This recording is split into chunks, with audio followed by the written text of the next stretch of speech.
Subscribe to Cheating Tales Lab. Now, let's begin. Austin Fisher had learned long ago that silence could be louder than screams. He'd spent 12 years as an investigative journalist before switching to documentary filmmaking, and in that time, he'd become an expert at reading the quiet moments, the pauses between words, the looks people thought no one noticed, the secrets hidden in plain sight. But nothing had prepared him for the silence in his own marriage. "We have to go, Austin." Laura stood in their bedroom doorway, her arms crossed in that defensive posture he'd grown to recognize over the past 3 years. "It's Christmas. They're my parents." Austin looked up from his laptop, where he'd been reviewing footage for his latest project, a documentary about institutional abuse in youth programs. The irony wasn't lost on him. "Your father called Maya chunky at Thanksgiving. She didn't eat properly for a week." He was joking, but Laura's voice lacked conviction. "She's 10 years old, Laura. My mother's already set a place for us. If we don't show up, she'll what?" Austin stood, closing his laptop. "Be disappointed? Make passive-aggressive comments for the next 6 months?" He softened his tone, reaching for her hand. "Your parents have a way of making you feel guilty for having boundaries." Laura pulled away. "You don't understand. You grew up with normal parents who actually liked each other. My family is complicated." Austin's parents had died in a car accident when he was 25, leaving him with nothing but good memories and a deep appreciation for genuine love. The Cummings family was his opposite in every way: wealthy, where his family had been comfortable; cold, where his had been warm; performative, where his had been authentic. Norman Cummings had made his fortune in commercial real estate, building strip malls and shopping centers across 3 states. He wore his success like armor, constantly reminding everyone of their dependence on his generosity. Gladys, his wife of 38 years, had perfected the art of looking the other way, her smile painted on as permanently as her makeup. "Daddy, I don't want to go." 7-year-old Ethan appeared in the doorway, his Spider-Man pajamas hanging loose on his small frame. "Grandpa's mean." Austin knelt down, pulling his son into a hug. "What did Grandpa do, buddy?" Ethan's eyes shifted to his mother, then back to Austin. "Nothing. He just makes me nervous." Laura sighed, the sound heavy with resignation. "See? Even the kids know we can't skip it. Come on, Austin. It's one dinner. A few hours. Then we can leave and have our own Christmas at home tomorrow." Austin studied his wife's face, seeing the exhaustion there, the weight of a lifetime of managing her father's moods and her mother's denial. He'd been with Laura for 14 years, married for 12, and every year the visits to her parents' estate grew more strained. "Fine." He ruffled Ethan's hair. "But the second anyone crosses a line—" "No one will cross a line," Laura said quickly. "Too quickly.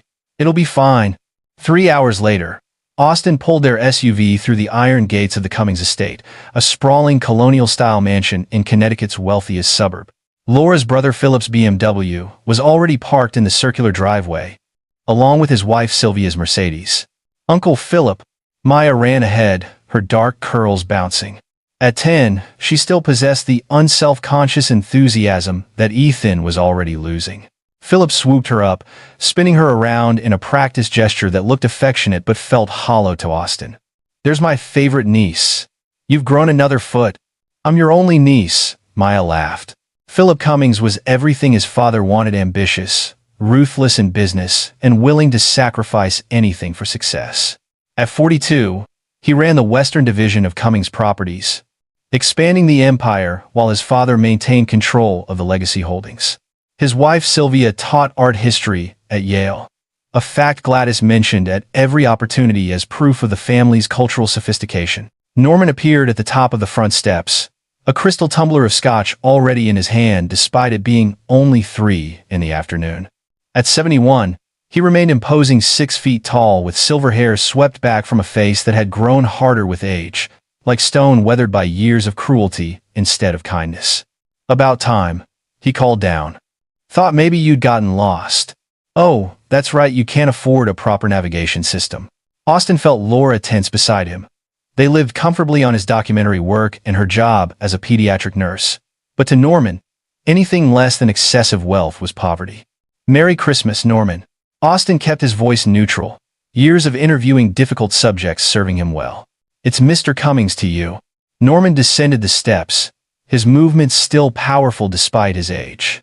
Or better yet, sir. You know, Philip calls me, sir.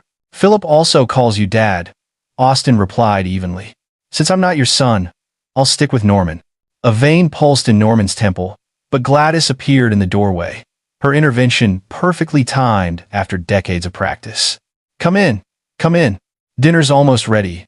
Laura, darling, you look thin. Are you eating enough?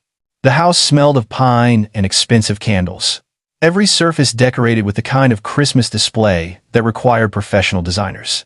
A massive tree dominated the foyer, its ornaments carefully curated antiques rather than the handmade treasures that filled Austin's childhood memories. In the formal living room, Austin watched Maya gravitate towards Sylvia, who was showing her pictures on her phone of a recent trip to Florence. Ethan stayed close to Austin's side, his small hand gripping his father's. Can I get you boys a drink? Philip appeared with a beer for Austin and a juice box for Ethan. Dad's serving his special scotch tonight.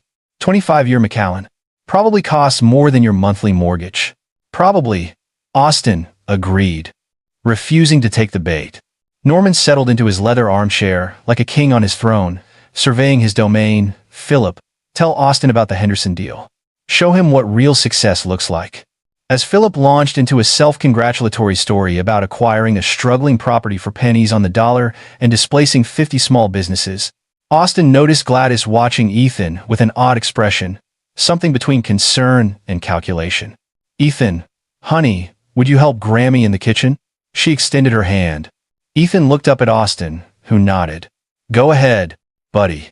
But as Ethan crossed the room, Norman's foot shot out. Ethan stumbled, catching himself on the coffee table. The adults pretended not to notice, all except Austin and Maya, who'd been watching from across the room. Careful, boy, Norman said, his voice carrying an edge. Clumsy, just like your father. Austin started to rise, but Laura's hand on his arm stopped him. Don't, she whispered. Please. He just tripped our son. It was an accident. But Austin had seen Norman's face in that split second before Ethan stumbled, the deliberate cruelty, the satisfaction. He'd spent years interviewing abusers for his documentaries, learning to recognize the patterns. Norman Cummings wasn't just a difficult father-in-law. He was something darker. Dinner was announced, and they moved to the formal dining room where a table that could seat 20 held settings for 8. Norman took his place at the head, Gladys at the foot, with Philip and Sylvia on one side, Austin's family on the other. The meal began with the usual performance, Norman critiquing the wine Philip had brought, Gladys fussing over everyone's plates, Sylvia making polite conversation about nothing. Maya talked excitedly about her school's production of A Christmas Carol, while Ethan picked at his food, barely eating. Then Norman turned his attention to Austin. Still making those little movies of yours? When are you going to get a real job? I just finished a documentary that's been picked up by Netflix, Austin replied. Comes out in March. Netflix. Norman snorted. Everyone and their dog has something on Netflix. What's it about? More of your bleeding heart liberal agenda. It's about abuse in youth detention centers. Systemic failures that allowed children to be harmed by the people meant to protect them. The table went quiet. Laura shot him a warning look. Sounds depressing, Philip said. Who wants to watch that? People who care about protecting children, Austin said. People who believe in holding abusers accountable. Norman's jaw tightened. You know what your problem is, Austin? You see villains everywhere. The world isn't as black and white as you want to make it in your little documentaries. You're right, Austin agreed. Most abusers don't see themselves as villains. They justify their behavior, tell themselves they're teaching lessons or maintaining order. They hide behind authority and family loyalty. Daddy, Maya interjected, trying to break the tension. Can I tell everyone about the play? But Norman wasn't done. You think you're so smart with your cameras and your questions. But you don't know anything about building something real, creating a legacy. You're a parasite, living off other people's stories. Norman, please, Gladys said softly. It's Christmas. Austin was about to respond when Ethan reached for his water glass. His small hand was shaking from nerves or from Norman's oppressive presence, Austin couldn't tell. The glass tipped, water spreading across the white tablecloth in a dark stain. The room froze. Norman's chair scraped back with a sound like a gunshot. He was around the table in 3 strides, his hand clamping down on Ethan's thin arm with visible force. "You clumsy little." Austin was moving, but not fast enough. Norman twisted Ethan's arm, and Austin heard a sound like a green branch snapping.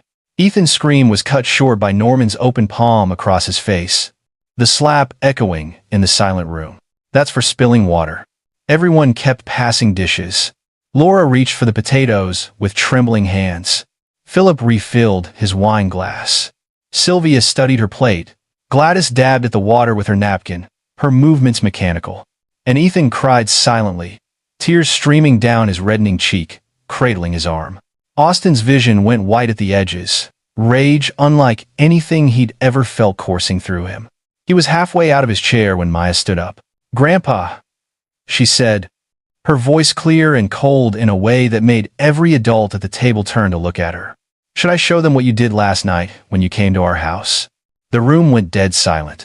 Norman's face drained of color, then flushed dark red.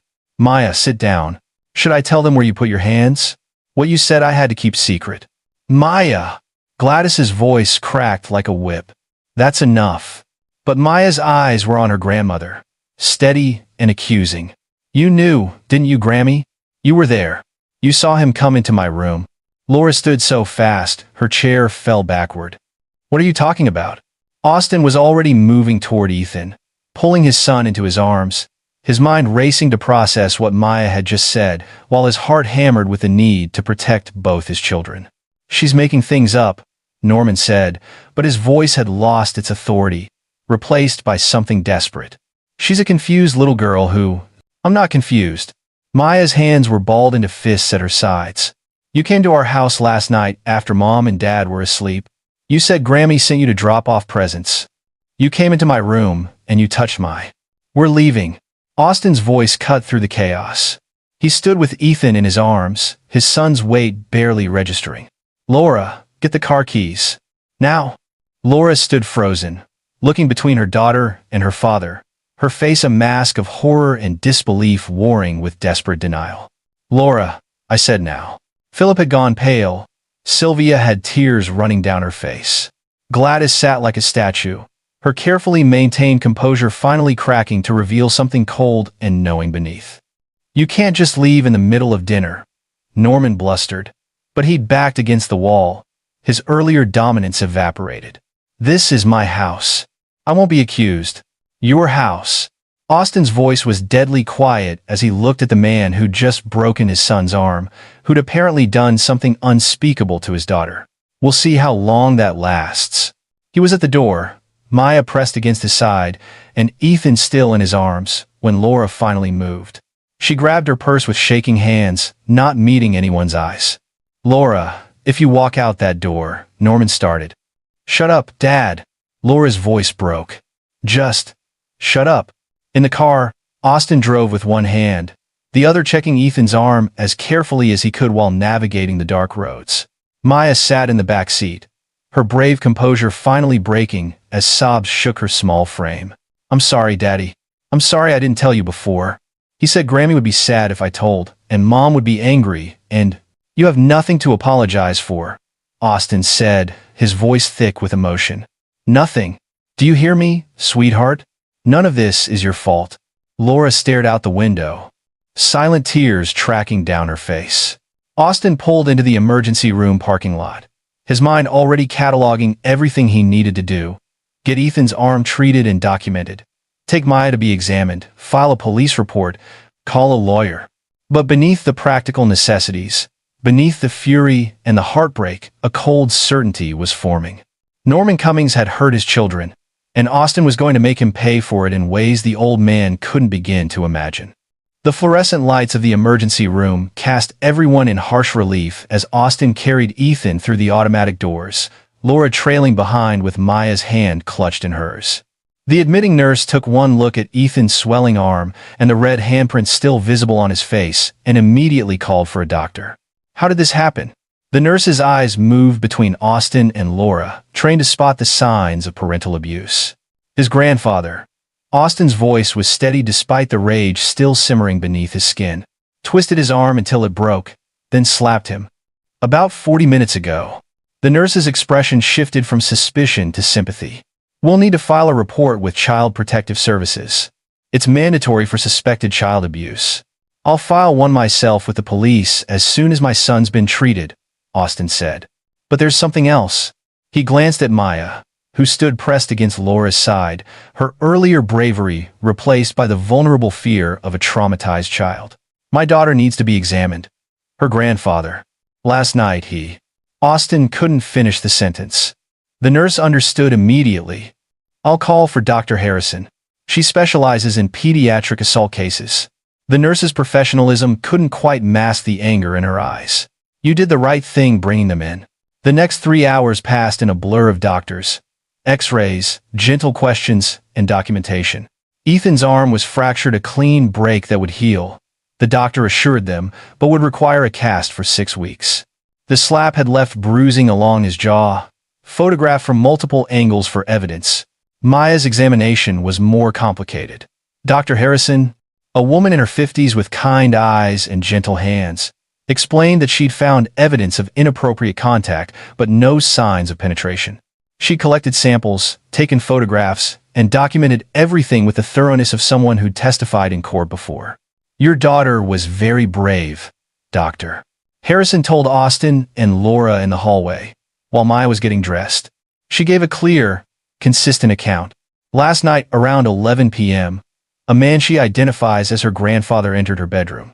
He touched her inappropriately over her clothes, told her it was their special secret, and said her grandmother knew he was there dropping off presents, so it was okay. Laura made a sound like she'd been punched. Austin pulled her against him, feeling her whole body shaking. Based on Maya's account and what I found in the examination, I believe this may have been a first incident or a first escalation. Sometimes abusers test boundaries before progressing further. Doctor. Harrison's voice was clinical but compassionate. The good news is you stopped it early. The bad news is that people who do this, it's rarely an isolated impulse. You think he's done this before, Austin said. Not a question. I think you should ask yourselves if he's had access to other children. Granddaughters, students, employees' kids. Men like this often have a pattern. After Dr. Harrison left, Austin made the call he'd been dreading. Detective Sylvia Schwartz from the Special Victims Unit arrived 30 minutes later, a no-nonsense woman in her 40s who listened to their account without interruption, taking notes in a worn leather notebook. You'll need to bring both children in tomorrow to give formal statements, Detective Schwartz said, closing her notebook. I'm going to get a warrant for Norman Cummings tonight. We'll execute it first thing in the morning. Search his home and office for any evidence, computers, phones, photographs. If he's done this before, there might be a trail. What about his wife? Laura's voice was hollow. Maya said she knew he was there. She let him. We'll be talking to Gladys Cummings as well. If she facilitated or enabled this abuse, she'll face charges too. Detective Schwartz's expression softened slightly. Mrs. Fisher, I know this is your family. I know it's hard, but your children are the priority now. Laura nodded, tears streaming down her face again. It was past midnight when they finally made it home.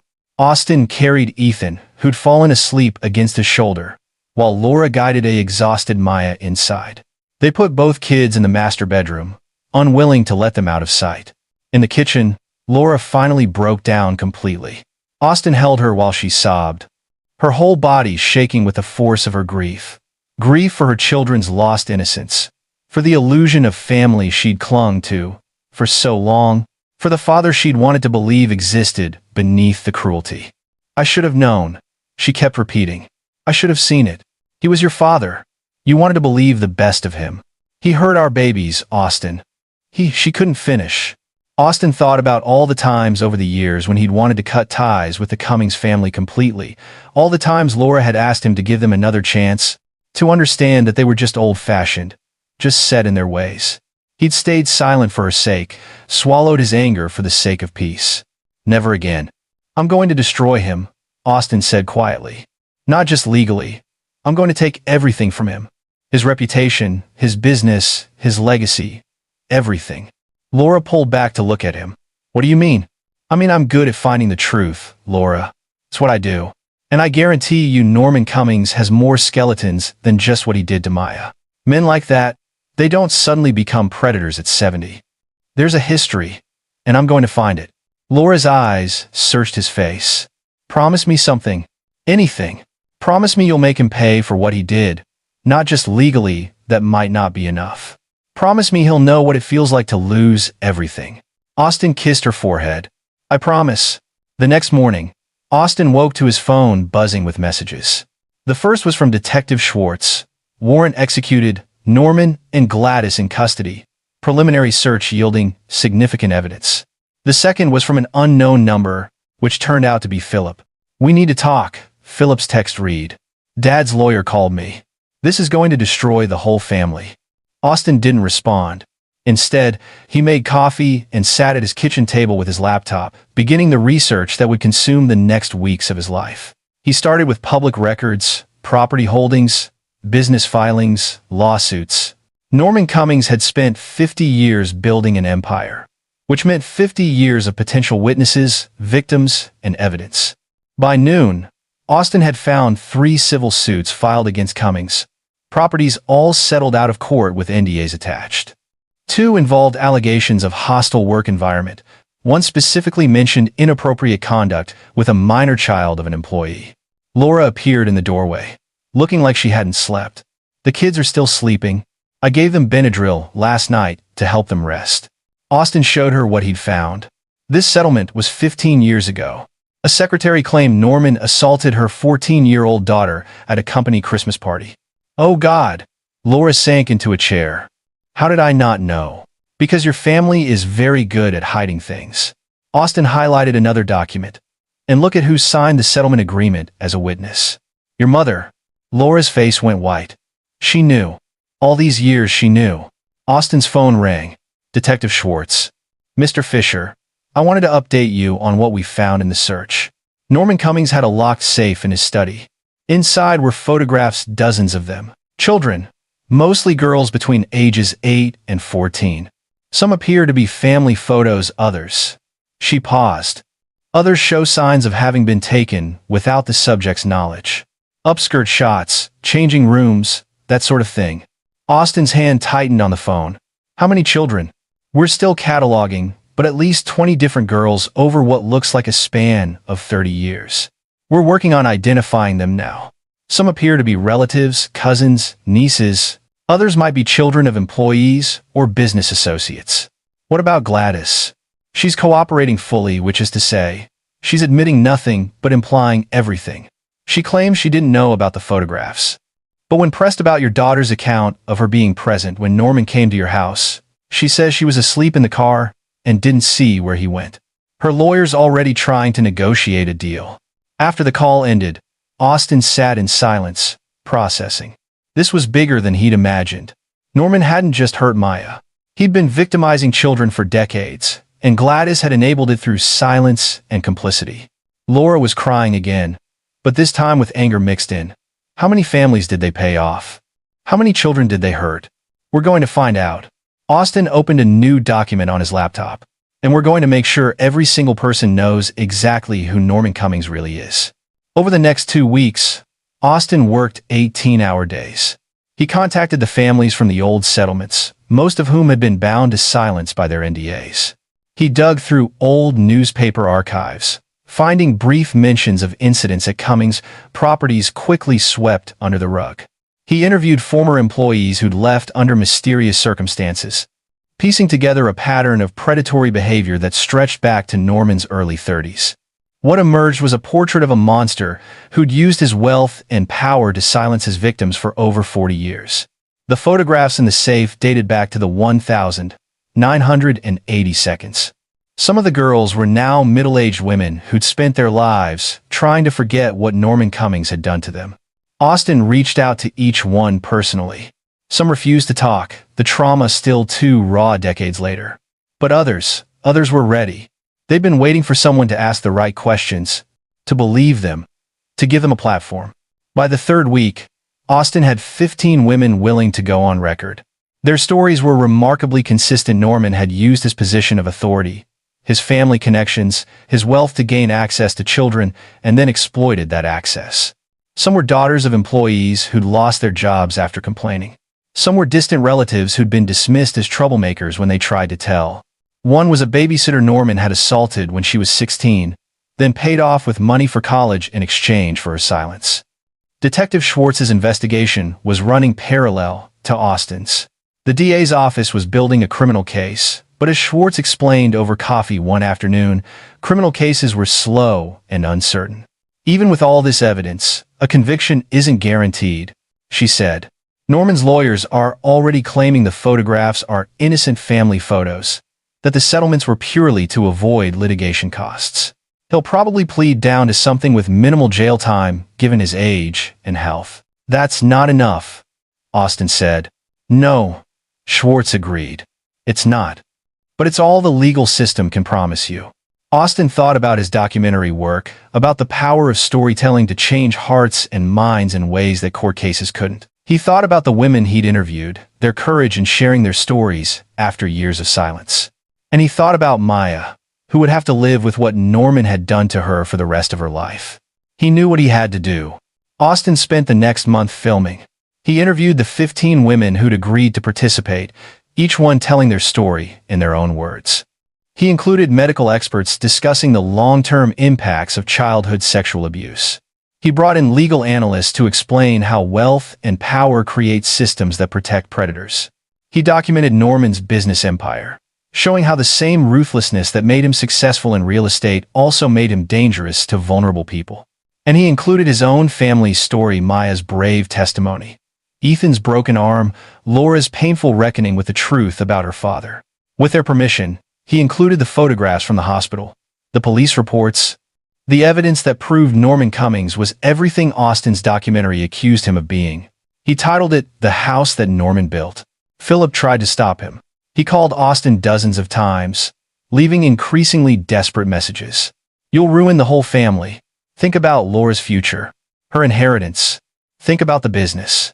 Austin didn't care about any of it. Sylvia reached out too, more sympathetically. I believe Maya. I believe all of them. But is this really necessary? The legal case is already destroying him. Yes, Austin told her. It's necessary. Because the legal case might get him a few years in prison.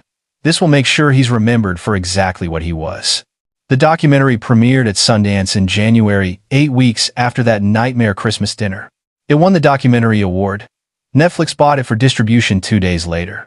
When it was released in March, the response was immediate and overwhelming. Norman Cummings became a national symbol of unchecked power and systemic abuse. His real estate empire collapsed within weeks as partners fled, tenants broke leases, and investors pulled out. The Cummings name, once synonymous with success, became synonymous with predation. Norman was convicted on multiple counts and sentenced to 25 years. At 71, it was effectively a life sentence. Gladys pled guilty to accessory charges and received 5 years, though her lawyer claimed her advanced age and diminished capacity should warrant mercy. Philip tried to salvage the business, but the damage was too extensive. Cummings' properties declared bankruptcy. The family estate was seized and sold at auction. Everything Norman had built, every piece of his legacy, was dismantled and destroyed. But Austin wasn't done.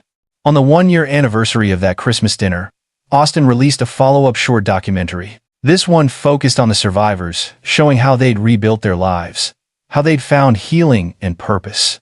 He featured Maya, now 11, talking about her journey through therapy and her work advocating for other abuse survivors. He included updates from the women who'd first spoken out, many of whom had become activists and counselors themselves. The message was clear. Norman Cummings had tried to break these people, to silence them with money and threats and shame. And they had survived. They had spoken. They had won. In the final scene, Austin sat with Maya and Ethan in their living room. Ethan's cast had long since come off, but he still wore a small scar on his jaw from Norman's slap, a permanent reminder that Austin had turned into a teaching moment about standing up to bullies, about protecting the vulnerable. Do you think Grandpa is sorry? Maya asked, looking directly at the camera. Austin considered the question carefully. I think he's sorry he got caught. I think he's sorry he lost his money and his reputation. But I might think if he could do it all over again, he'd just be more careful about hiding it. That's sad, Maya said. It is, Austin agreed. But here's what I want you to remember. His choices don't define you. They don't define any of his victims. You all get to write your own stories now, free from his shadow. The documentary ended with text on screen. Norman Cummings died in prison on November 15, age 72. His estate was liquidated and the proceeds distributed among his victims.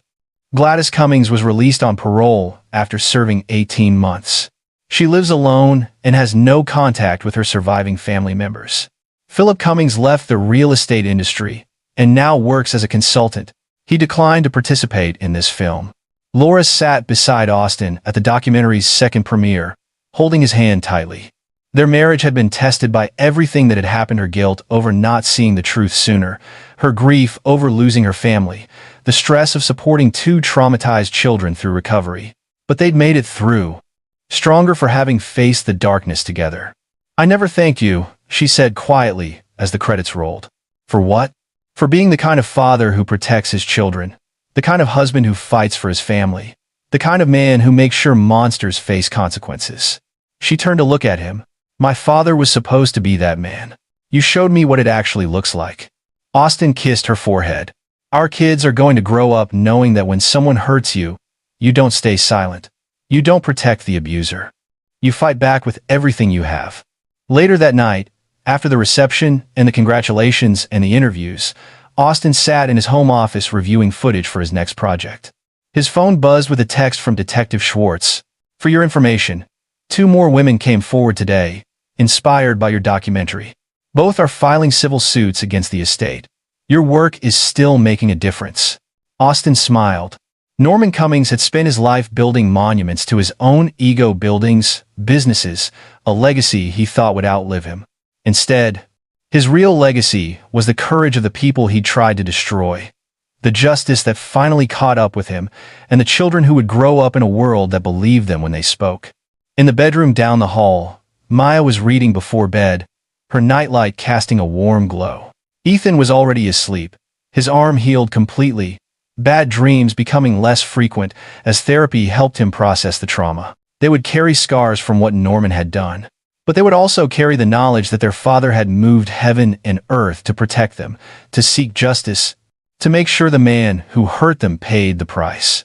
And that, Austin thought as he closed his laptop and headed to bed, was a legacy worth leaving. This is where our story comes to an end. Share your thoughts in the comments section. Thanks for your time.